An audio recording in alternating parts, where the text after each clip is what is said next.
Hello my crafty friend, and thank you so much for joining me in today's video, which is the first of its kind. I am going to do some crafting in the journal that my friend May sent me in a recent Happy Mail. You can check out what else she sent. I'll put the link to the video in the description where I kind of go through the beautiful books she made for me. But this one here is a blank journal that she sent for me to fill up and decorate and then send back to her. And then I'll also make a blank journal for her to fill up and decorate and then send back to me. So it's pretty fun. I've never done anything like this before. I've never done a swap journal, and I've also never done a craft with me style video. So it's two firsts in one. Anyhow, you might be wondering themes, styles, approaches, what am I even about to do? I'm also kind of wondering that because unlike a lot of crafters out there, I am a spontaneous crafter. I like to get a bunch of materials together and then sit down and then figure out what I'm going to make as I go. And that, my friend, my crafty friend, is why I don't usually do tutorials or craft with me sessions, because they could be scattered and chaotic and maybe hard to watch. So I just hope that this video keeps you entertained. Maybe you've got your own journal that you're crafting in, or something that you can do along with me, so it's not just me talking and the scene rarely changing. But anyway, so what I'm going to do, hopefully, is walk you through my process of how I select specific materials to use in my decorations, how I came up with the theme that I'm going to do today, which is a cultural appreciation of the First Nations people and their art. And also I might do a little bit based on the theme of the gemstone citrine, which is May's birthstone. And I also might add a sampling of a bunch of really beautiful vintage wallpaper borders that I recently acquired at a thrift shop for, as you can see, quite a steal of a deal. Even though this is a small piece, it's a beautiful design. Anyhow, so I'll just get right into it. What inspired me to share with May about the First Nations people is that along with her Happy Mail, she included this gorgeous bag. It's too big for me to fit in the frame, but it's a beautiful bag, hand woven in the traditional style of the people in Saudi Arabia. And May explained to me that it's almost becoming a sort of a lost art, because the women who do that kind of weaving have traditionally passed it down from generation to generation, and the newer generations have been less interested in the traditional handicrafts of their culture. And so I did a little bit of research myself, because I get interested in this kind of thing, and found out that this Bedouin style of weaving done in Saudi Arabia has been declared a UNESCO World Heritage Craft, which I think is just so cool.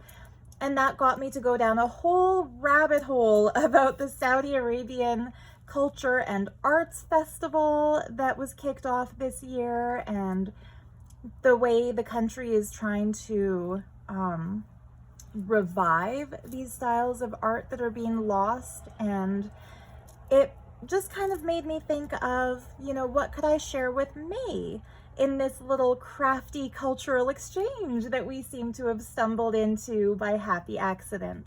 And I thought, since she has shared with me some of the art of the Bedouin people, I would love to share with her some of the art of the First Nations people. So First Nations, plural, in Canada refers to the multitude of different cultural groups that make up the population here that existed prior to the colonization by Europeans. So they are the original rightful people of Canada and the USA. And their art is really cool because each band or each group within that cultural group will have their own unique style and their own unique set of symbology that they draw from and historic references. So anyhow, I'm not going to get into an entire discourse on who the First Nations people are. I'm just gonna say I thought May might be interested to see a little bit of the traditional art where I come from, since she shared traditional art from where she comes from. So I started going through my craft stash and found some napkins that I bought in Waterton Lakes National Park a few years ago. And I bought these specifically for crafting, so to do some decoupage craft. And they are the art of First Nations people, First Nations artists. And I brought the packages over so that I can give proper acknowledgement to the Indigenous artists who did these. So the three beautiful women here are called the Three Sisters. The artist's name is Betty Albert, and she is of Cree Nation. And then these gorgeous little hummingbirds are called The Gathering, and the artist's name is Richard Shorty, and he is Northern, and I'm so sorry, I don't know whether this is Tucone or Tuchone or Tuconi.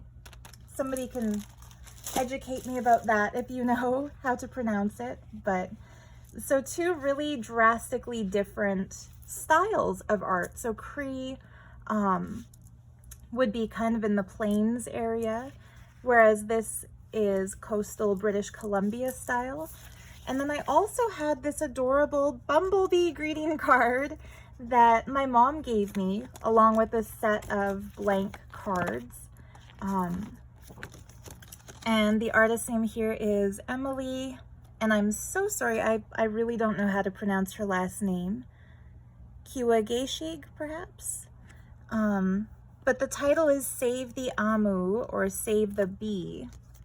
And I thought that was just a beautiful message, a reminder to do our best with regards to nature conservation, because we need our bees.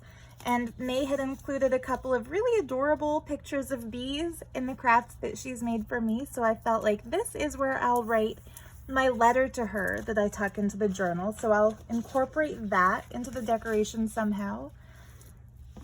And then I had a little bit of, I don't like to use this word too often. If my Auntie Mary Lynn is watching this video, this is what she would call a Sarah story, which is a term coined by one of my relatives. It might have been my Auntie Lorraine, but anyway, whenever synchronicities happen and I tell my family about them, they'll say, oh, it's another Sarah story. So anyway, in this Sarah story, I was out for an evening walk last night with my boyfriend, and he and I were talking about May. I had just shared with him all the gifts she had given me. He was admiring the earrings I was wearing that were from her. They were really sparkling in the sunlight. And I told him about the Bedouin bag, and that my plan is to start decorating her journal with things that, you know, will kind of share about the First Nations culture. And I told him, you know, the way she sent a bag, I would love to send an example of bead weaving, like beads woven on a loom in a traditional native style. So I told him, let's just, you know, I'm gonna keep my eyes open. I was thinking maybe going to antique shops, or if there's any kind of local craft fair coming up, or somewhere where I could buy a piece to include in May's book. And he said that was a great idea and that she would love it. And then he kind of excused himself to go wander away from the path that we were on and kind of go into the grassy area. And I just waited for him.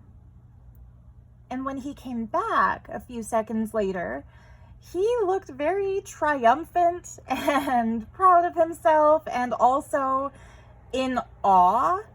And he handed me this. And I said, wait, this is exactly the kind of beadwork I was hoping to find to give to May in her book. Like, did you have this or something?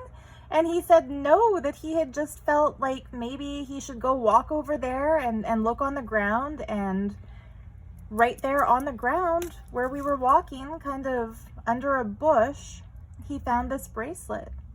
And so I feel kind of like this is Alberta, or this is, you know, a gift to May, not just from me, but from the place that I live, because it appeared right when we were talking about finding something like this for her, and we're both still kind of blown away by it. So anyhow, I feel like this, I found May an example of traditional beadwork, or my guy found her an example of traditional beadwork. So to me, even though it's not diamonds, it's not precious metal, it's just plastic beads, there's magic in this. And I don't know for sure if it was, you know, made by hand by a local Blackfoot artist, or if it was purchased somewhere else, or if it could have somehow been machine done. I don't think so, because I can see examples of handwork in here. But whatever the case, I feel like this little bracelet is just infused with that special experience.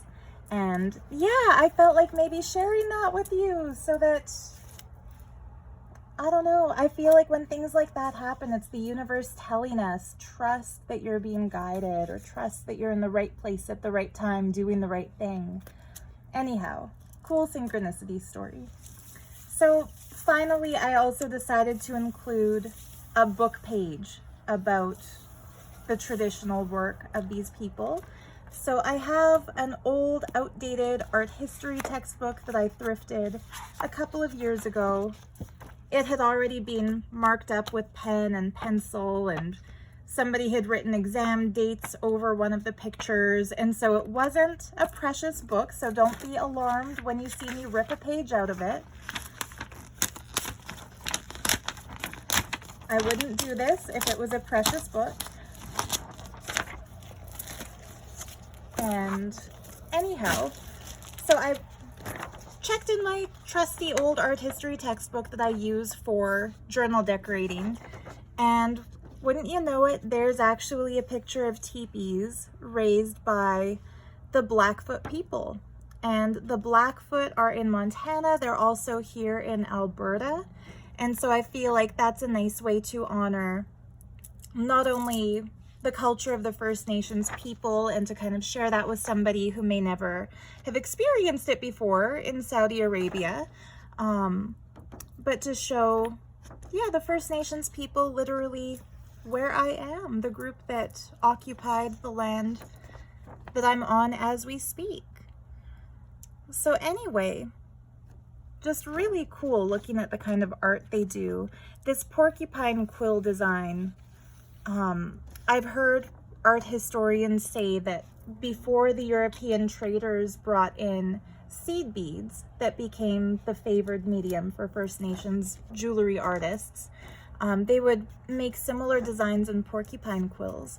And it's kind of neat that some of the patterning, or at least like the graphic color on cream background look, even though it's from across the world, it's somewhat similar or reminiscent of the work done by the Bedouin people. So anyhow, without further ado, I'm going to get started actually crafting in this journal. And I would like to start with the very front, the front page, which is the front inner flap. May has already decorated it really beautifully with layers of metallic paint. And so I don't want to lose the view of what she's done, or compete with the color palette that she's created. And so I went through my fabric stash and found this pretty material, and the design on this material is obviously gold leaves, and some of them are maple leaves, which is Canada's traditional leaf. So I'm going to cut a piece of this And I like to do this with my fabrics. Hopefully it works while I'm filming, but just cut a snip of it and then rip. There we go. And then you get an even piece, a straight line. And we'll cut off about that much. So does that look like it's about the right size? When I first started making junk journals, I would get really, really nervous about doing stuff like this. By stuff like this, I mean cutting fabrics, ripping fabrics, gluing things into books. I was always scared of making a mistake. What if I don't cut it to the right size? What if a glue glob shows through? What if I ruin the piece of fabric? What if it hangs over a little or doesn't reach to the edge? And what I've kind of learned since getting started with this is that it's kind of like what Bob Ross would say in The Joy of Painting. There are no mistakes, just happy accidents. You know, if you cut it too long and it hangs over the edge like it's doing right here, that's gonna look really cool when the book is closed and there's a little bit of textured gold hanging over the edge. Junk journals, in my opinion, they look better when there's imperfections, like little creases in the paper or something in the fabric that's not behaving how you might normally want it to behave, because they're handmade pieces and they should look handmade. Anyhow, so you see, it turned out looking just how I was hoping it would look. You can still see her beautiful brush strokes and all the textures, and then there's this layer of gold leaves on mesh over it. And so I'm thinking this might live in that pocket, and I will write my letter to her off camera, of course. I won't bore you with that whole writing process. But yeah, then I'll put this in this pocket, and that way the very first thing in her book will be a letter from me. And I'll decorate that white envelope too, but I may not do that today. What I am going to do today, however, is maybe a little bit of, well, I might turn this into a pocket by just putting a little bit of glue along that bottom line there, and then using that to store some strips of all of these wallpapers. Yeah, that's the next thing I'm gonna do.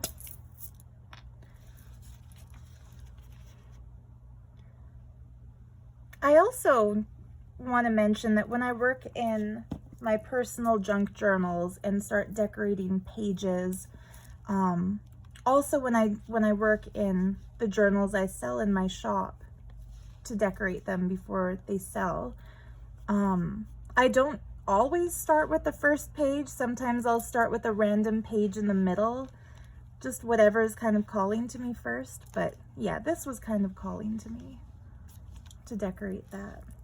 And might as well cut a few pieces of wallpaper. Then again, that looks pretty cool too, doesn't it? Maybe I'll use that.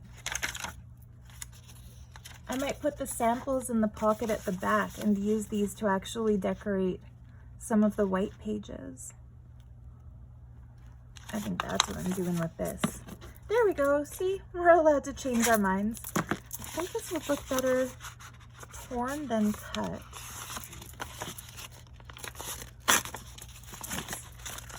Would have looked better if I had torn it straight.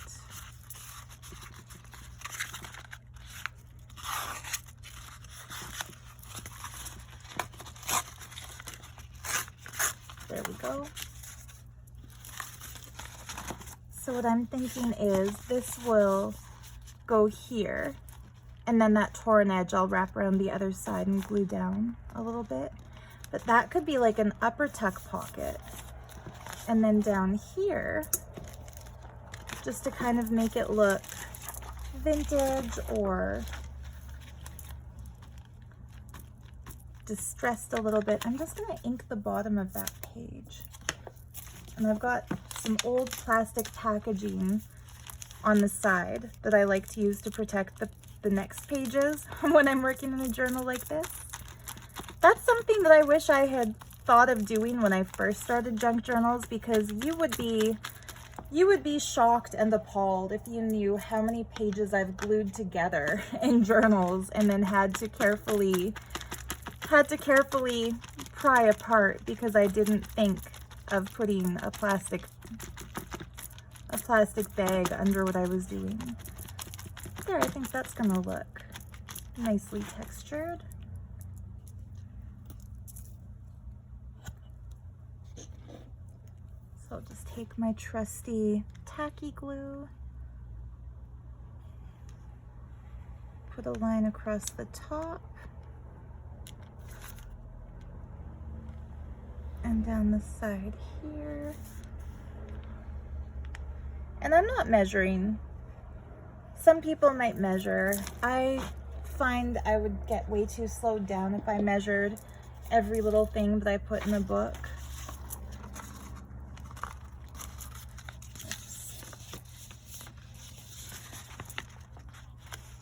Luckily, you can kind of just use your finger to wipe away any excess anyway. There we go. So yeah, I'll just let that.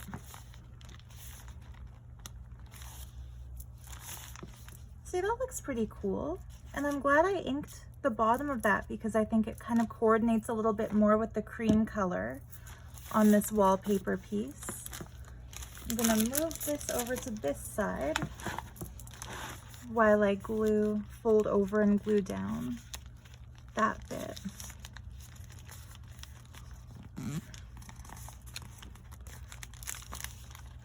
And I think that bit is cute too. I might even just glue the top and the bottom so this can be used as a tuck spot. And then I'm going to leave her pretty silver liquid painting as it is, and I might just write on this page, or we'll see.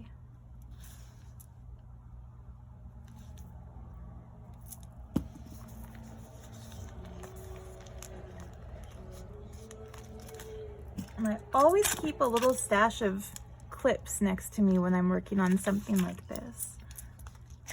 While we wait for the glue to dry, it'll just hold it in place. And I'd like to figure out where I want to put this book page. I'll fold it up and include the whole page so that she can read it. Because whichever page I decide to put that on, I'll do the napkin decoupage. So I'm thinking maybe I'd like to do that here. So on the other side of this silvered painting, maybe do the decoupage of the hummingbirds. Wouldn't that look kind of cool, decorating this page?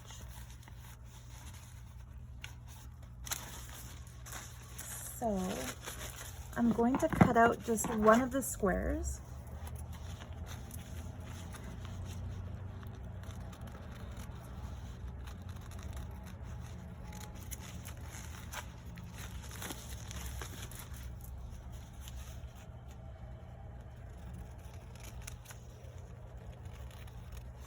And I know it's just a little thing, but buy napkins like this from companies that support the artists, like who hire the artists as designers, pay them for their designs.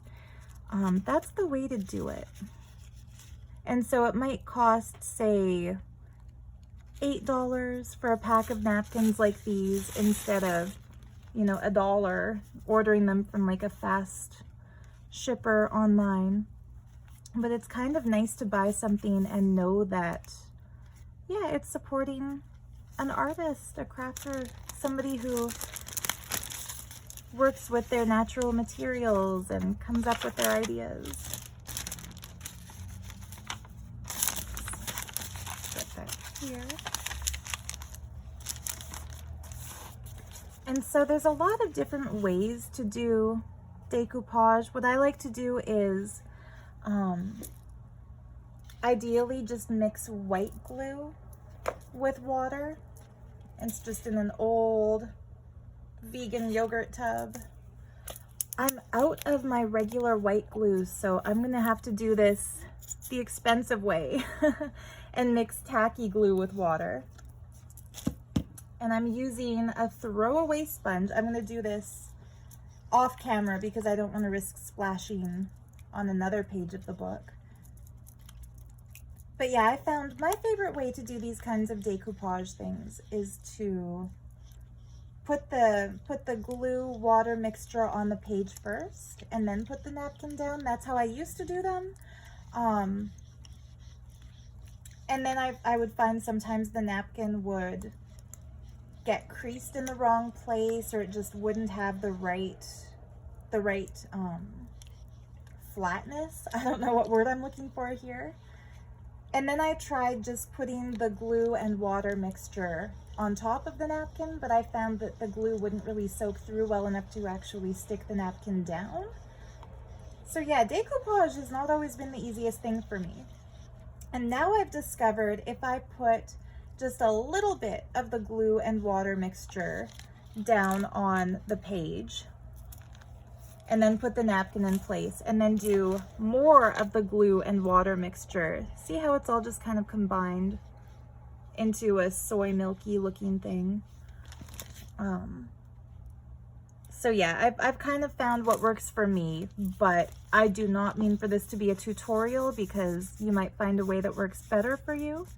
I just like to put just this thinnest little layer.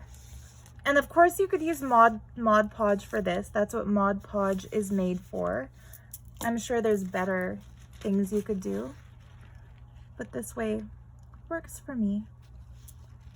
And then the tough part is getting the napkin to do what you want it to do.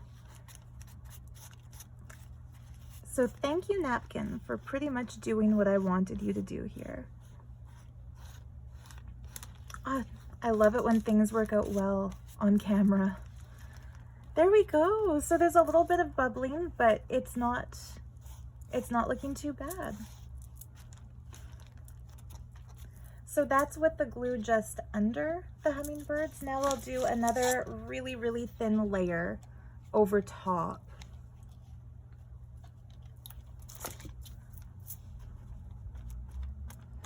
And I also learned the hard way not to try to paint the glue on if it feels like it's a fight to do it.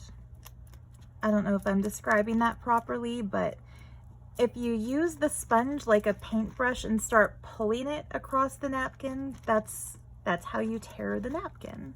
But if you kind of use it like you're sponge painting a Debbie Travis wall in the 90s. And that's a joke that I think only those of us over a certain age will understand. But yeah, treat it like you're sponge painting or you're stamping down on it. And that helps get the bubbles out and it won't smear or tear the napkin page. And I don't mind a little bit of this going onto that coffee dyed page. That could look neat too.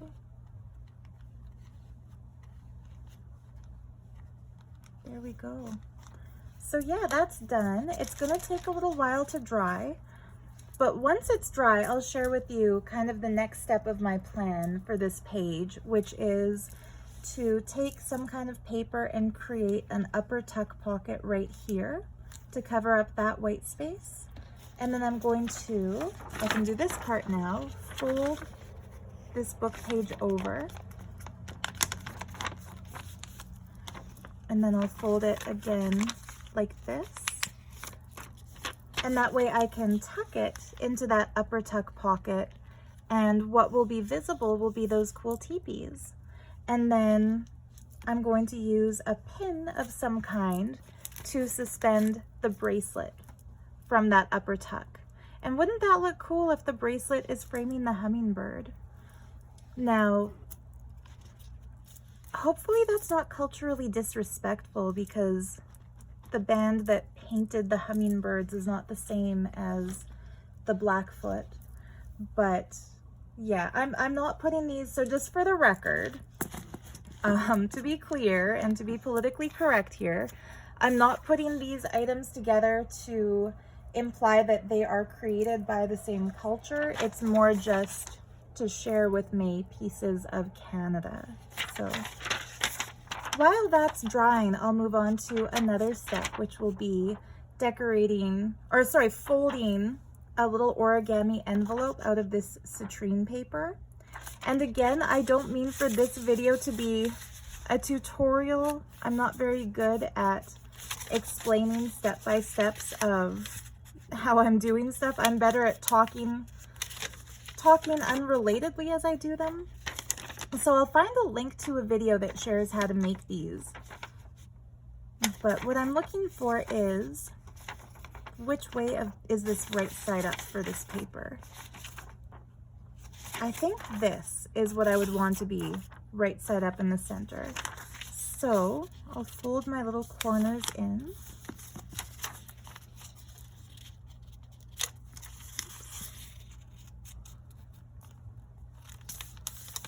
And I think that one.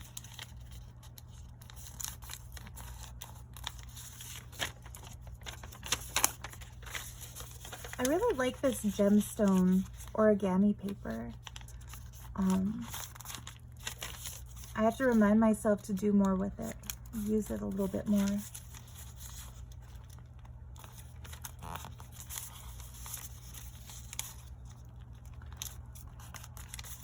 So I'm thinking I might decorate an entire spread in shades of yellow and gold because those are the colors of citrine. And then maybe write a little bit about the properties of citrine as a gemstone. So for example, citrine is said to attract wealth by activating the solar plexus chakra, which is our inner center of action and will, self-drive, enthusiasm. Oh, see, doesn't that look cute with these crystals pointing up and how it gets a little bit blurred? So yeah, that's gonna go in there. I'm going to make this into a pendant. So this little hand is just a cute little charm that I picked up. I love the blue enamel on the flower in the center and the little cubic zirconias that decorate it. And it looks like a very pretty piece that I've seen related to Middle Eastern culture, to the Arabian aesthetic and jewelry style. So I think she'll like seeing a little piece of her culture appreciated by me along with all the pieces from Canada. And then I've attached a citrine gemstone, natural citrine, as a drop from it. So this will energize her book with all that citrine gem energy. I'd also like to put these butterflies in it somewhere. I picked that up. That was a scrap from another project. I'm going to tie a key to one of the strings from the center because the little cone fell off while I did my flip through video and I felt so silly about that. I'm trying to keep everything perfect and then that broke. So let's see, got that back on and I'll tie the key to it to try to kind of anchor. Oh, if the thread will go through.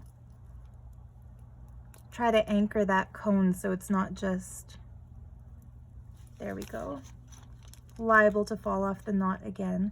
So yeah, this, I don't know about you, but this is how I craft. I don't really start and finish one spread at a time. I'll kind of bounce around throughout the book.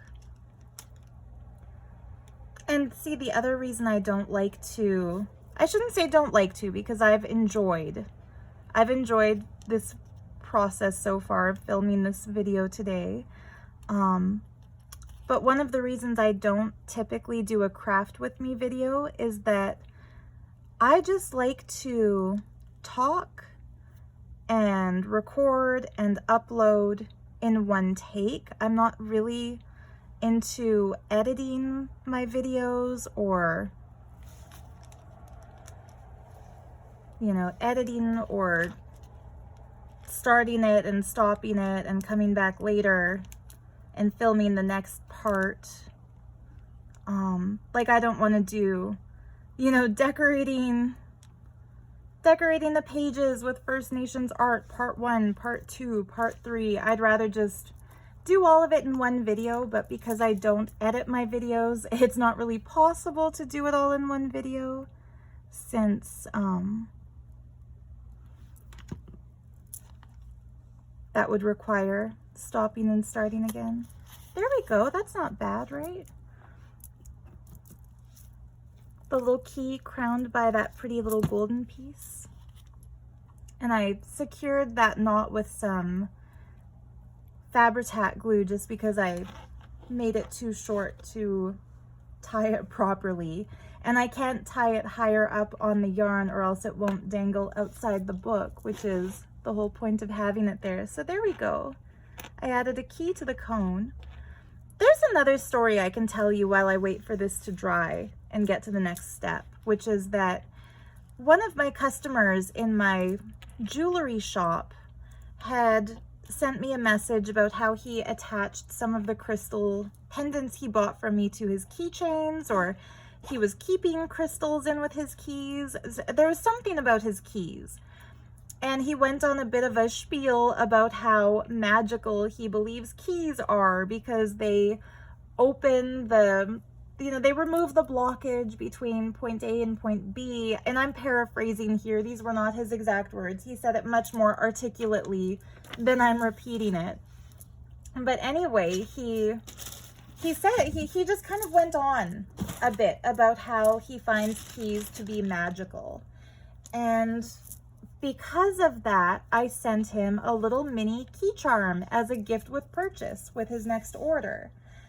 So he sent me a message, I want to say on Saturday, that amazingly, the little key charm proved to be useful. He works at a center that takes care of people with challenges and disabilities. And he said one of the other employees had carelessly lost the key to the medicine cabinet. And he said it was a life and death situation. He needed to get into that medicine cabinet to get medications for one of their patients. And couldn't contact the employee who had misplaced the key, couldn't find it, nobody else had it. So out of desperation, he had the idea, because the size was similar, why not try the little key I had sent him as a gift with purchase?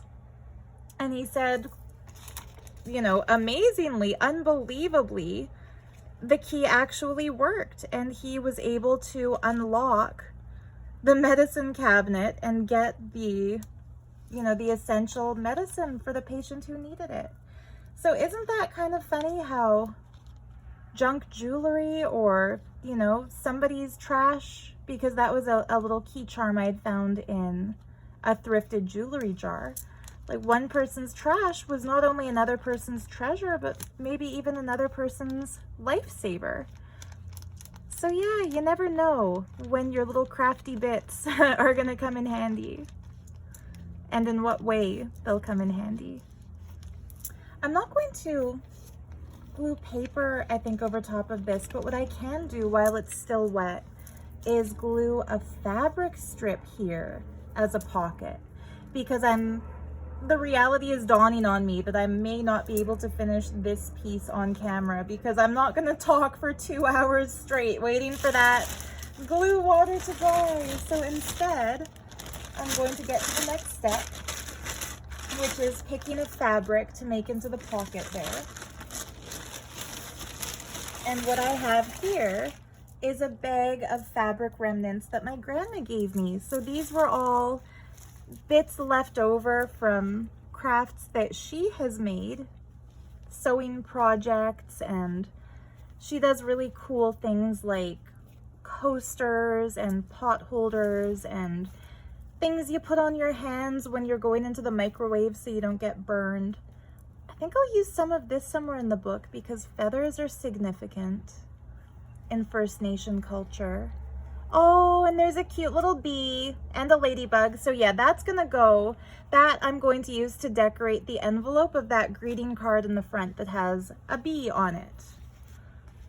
Look how 90s this is. I'm pretty sure my grandma made a pair of shorts for my little cousin Jeremy when he was in grade 2 in like 1996 out of this fabric. That's fun. I might save that and make something for him out of it as a gag gift. Let's see, isn't this one beautiful? I might use some of this too. It has a similar gold, luxury, bright color vibe that a lot of maize work has.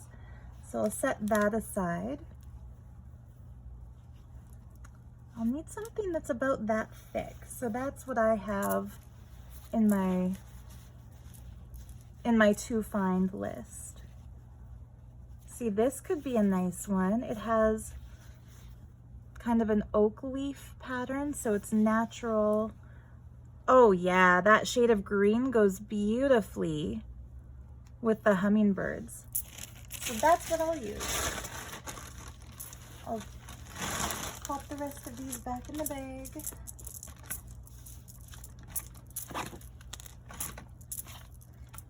Yeah, I'm really inviting you into my craft space, and this is how you know it's an authentic craft with me. I didn't pre-plan the design and go through my bags and pick out the perfect materials in advance. I'm doing this on the fly. So, and also on the floor. Another reason I don't often do craft with me videos, because let's see, I want to rip that about here. Because I don't have a setup to film above my desk, and so the only way I can set up my camera is on the floor, and it's just not the comfiest way to be sitting for an extended period of time.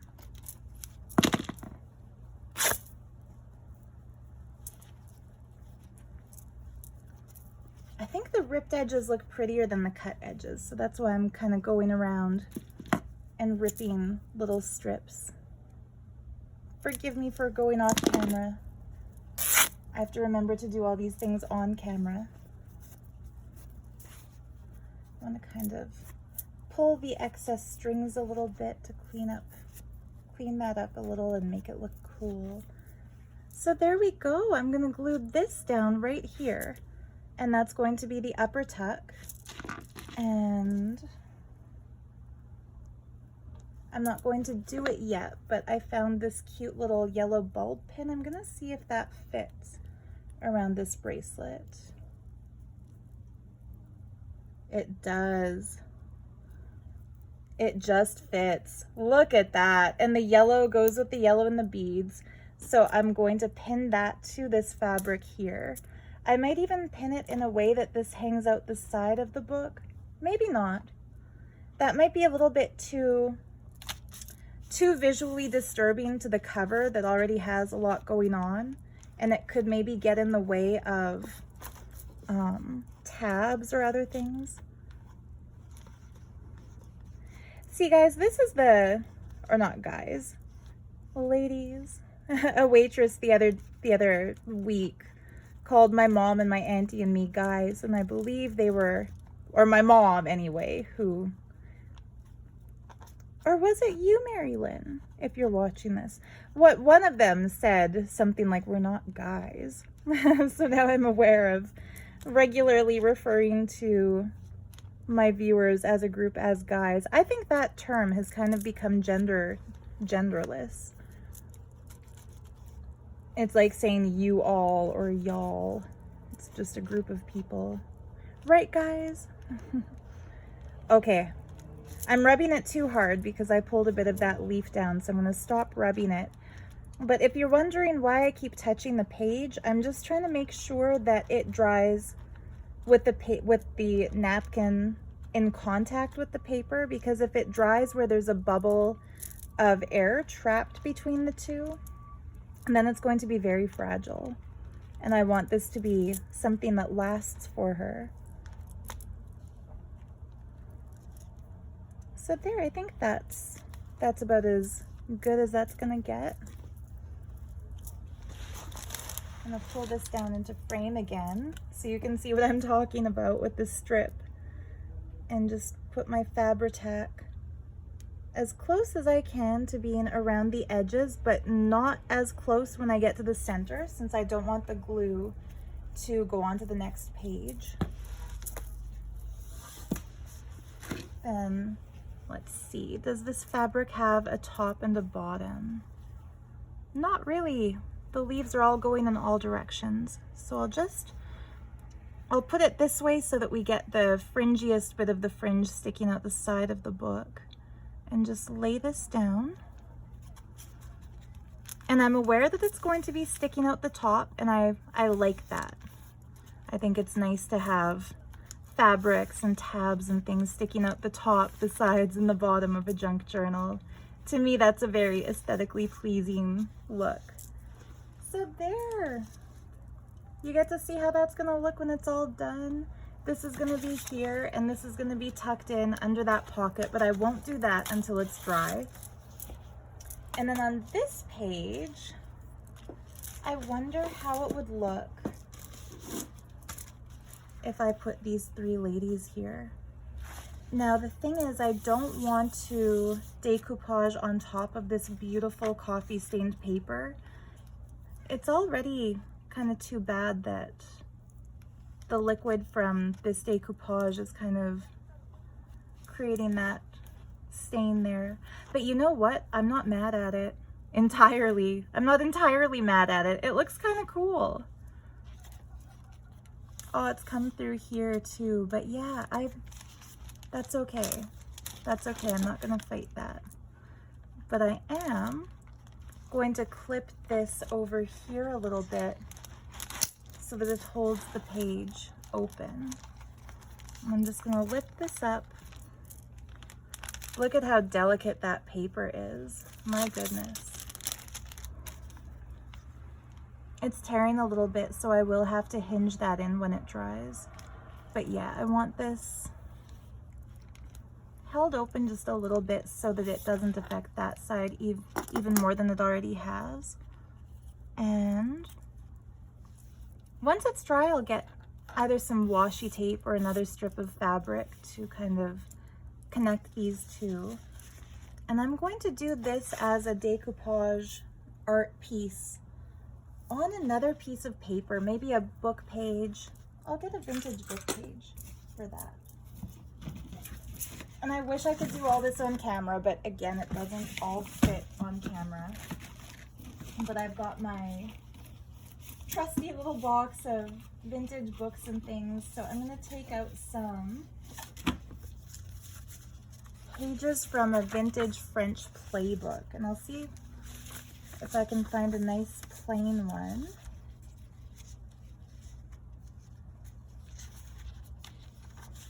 There we go.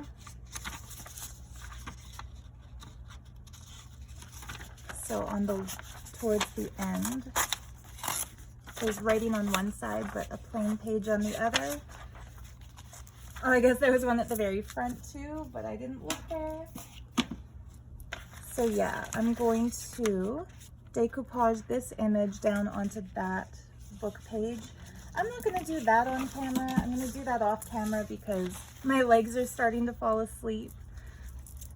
So yeah, I didn't really get through the entire layout, but I think you get the idea of how decoupaging is done at this point.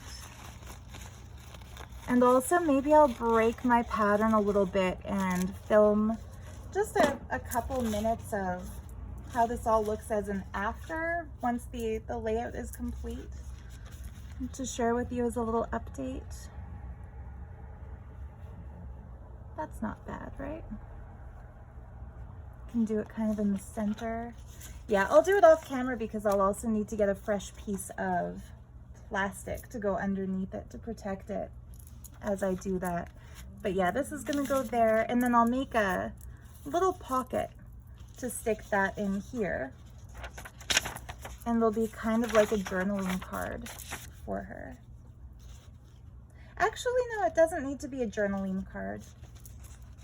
since this won't be a book for her to write in. Yeah, maybe I'll write a little something. I'll write the names of the artists of these two images on the back of this and tuck it in there.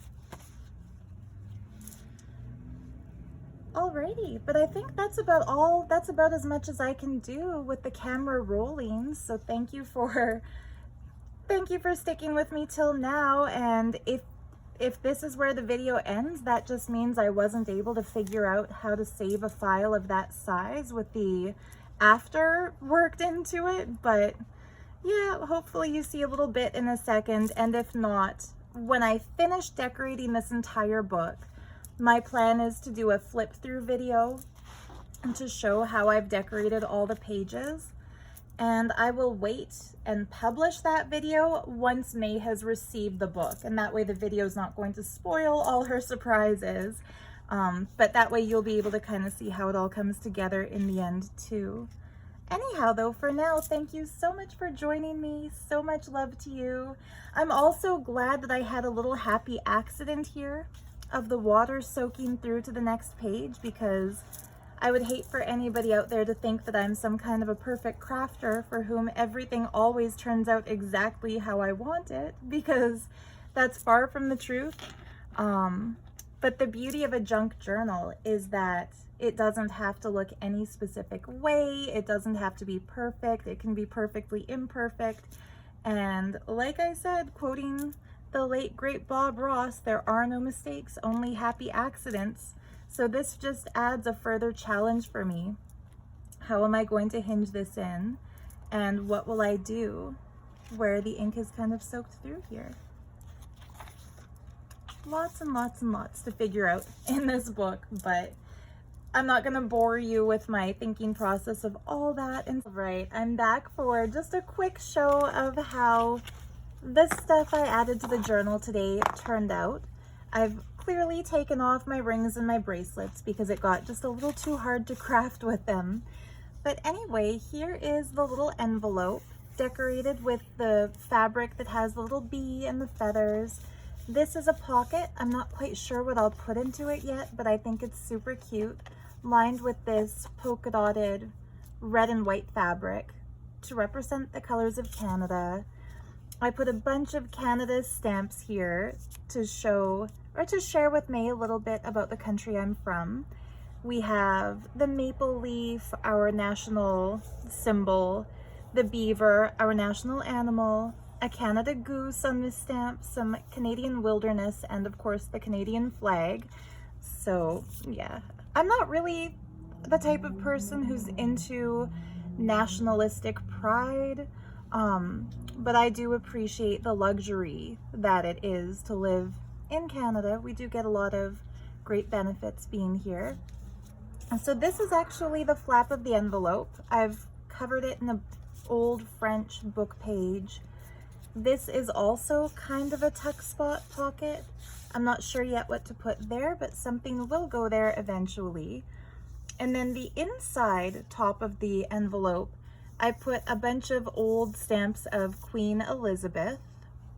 Canada is a crown nation, so it is technically still under, I don't even know, it's not really under the reign or the rule of England, is it? I might have to do some research to find out what exactly that means, but we have the British monarchy on our stamps and on our money.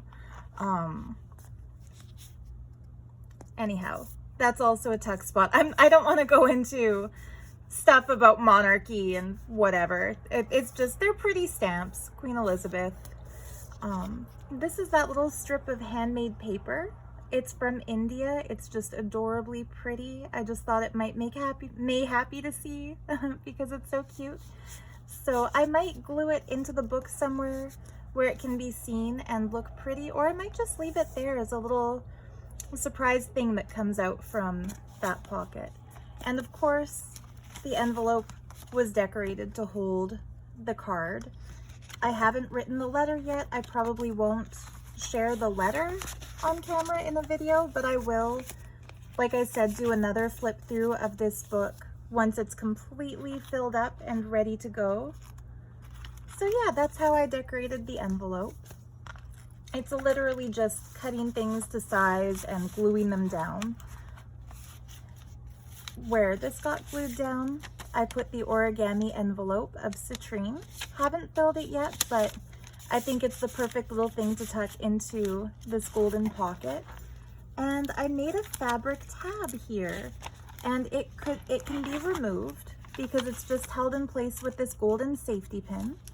And that is one of the safety pins May held her package together with, and it's perfect for this. So I just love the black, the gold, the red, the green. It looks so rich together. I felt like it coordinated with the colors that she uses a lot of. And yeah, from that I dangled the little, I think it's called the Hand of Fatima, but the pretty hand with the real citrine. And then if I flip forward a bit, we'll come to this page. The glue has dried. I haven't put anything into that pocket yet, but what I'm thinking might go into there will be the samples of all the little wallpapers. I might bind them into a little mini book and then keep that little book in this page. And if we flip forward yet again, I used a little strip of green fabric just to reinforce these pages, since this one had kind of pulled out a little bit when it got wet. You can see how it looks to have that green fabric sticking out and a little bit of gold fabric. I like it. I love seeing fabrics and papers and things stick out the sides of journals. And then yeah, this is how the First Nations appreciation spread kind of turned out. I remember my Auntie Mary Lynn telling me that, I think it was Mary Lynn,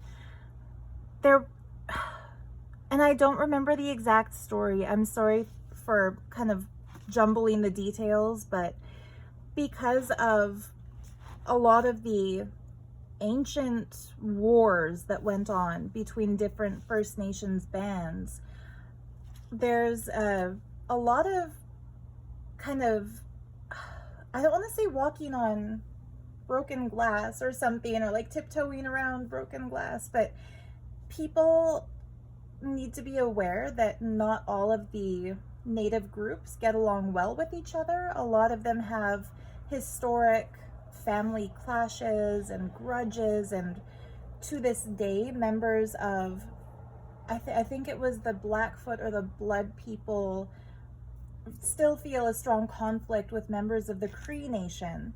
And I realized the artist who made this beautiful piece is Cree. And then the village that we see here, it's Blackfoot women raising a teepee. So once again, just in the line of cultural sensitivity, if anyone of First Nation descent is watching this and feels offended to see, you know, coastal style hummingbirds mixed in with teepees, mixed in with Cree art, mixed with a beaded bracelet, I just want to say again, this art piece and journal spread is not meant to say they're all the same and so they all go together. It's more to say these are different pieces of the cultural mosaic that is the Canadian ancient or ancestral First Nation culture. And so there we go. I feel like it's necessary to say that to stay politically correct here. But yeah, I love the texture of this paper now that it's dried. I'm not sure where the yellow staining came from. I'm guessing maybe some of the coffee could have seeped into it, or it could have been from the back of this paper, but it looks kind of cool. I decided not to do any inking around any of this because I want to keep the details in the birds as pristine and crisp as possible, just because they're so pretty. And yeah, the full page from this art history textbook is folded up and tucked in, and that way if she ever wants to read about their art forms and cultural history, she can. What I think is cool about this layering, the bracelet with these teepees, is that, as I said, the city that I'm in is established or was established on Blackfoot land. And so it's very likely that the ladies raising the teepees here could in some way be related to whoever made this bracelet, if it was made by a local First Nations person. I put just a little golden leaf scrap there, so that was part of what got torn off from the pocket in the front. I just felt like it needed a little something more to decorate and to break up all that solid chunk of green. And then I decided to use that same oak leaf fabric as the tuck spot mini pocket down here. And it only covers up one of the flowers, but you can still kind of see it if you fold this down a little. I might even keep decorating in here and fold this down and tack it with a little piece of junk jewelry or something.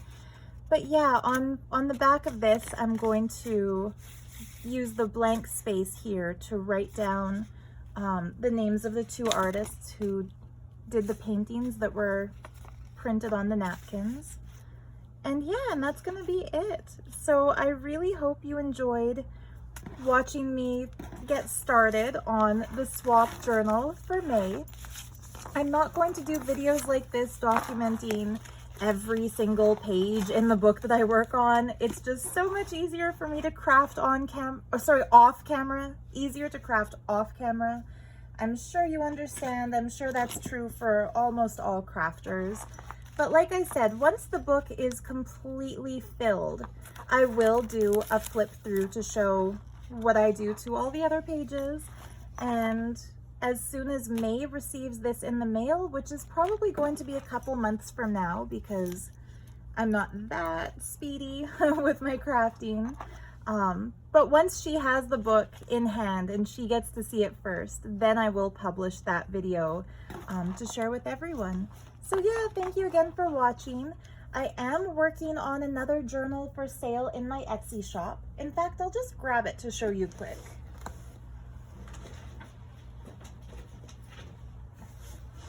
Here's how it's looking so far.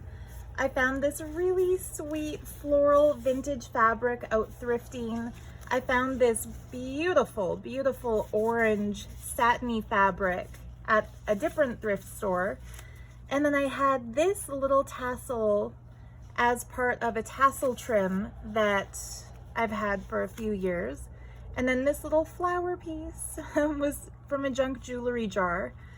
And as soon as I saw how well all these colors coordinate together, like how exact that orange is to this and the green tassel is to the green, I knew that I wanted to do a kind of like a happy summer color floral themed book. And so yeah, it's gonna take me another week to finish this journal, but that's what you can expect to see on my channel next Saturday, a full flip through. And next Saturday, that journal will be available for purchase in my shop.